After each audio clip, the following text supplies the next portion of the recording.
In 1520, Luther wrote a famous treatise stressing that every baptized Christian is part of the royal priesthood.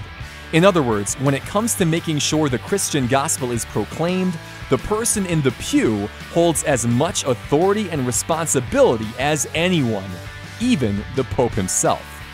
3 years later, Luther was asked by a congregation to provide guidance for why a congregation has the right to appoint their own pastor, something that was not done at the time, because this was understood to be the sole responsibility of the Roman Catholic bishops. In responding to that question, Luther expanded on his earlier statements.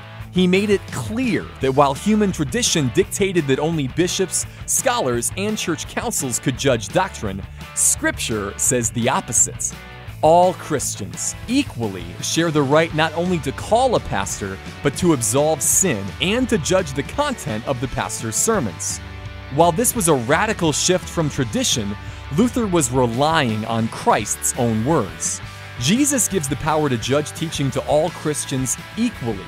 Time and again, Jesus identifies his flock as the sheep who hear his voice.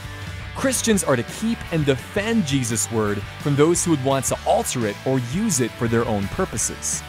With the responsibility to judge doctrine comes the responsibility to call teachers and preachers who will rightly proclaim the gospel and administer the sacraments. Luther wasn't advocating for a lack of church order.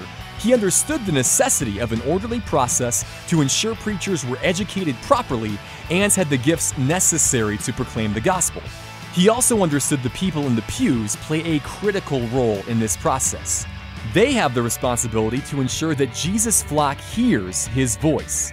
Therefore, Luther urged that everyday Christians listen carefully to what the preacher is proclaiming from the pulpit and judge it against Christ's own words as found in Scripture.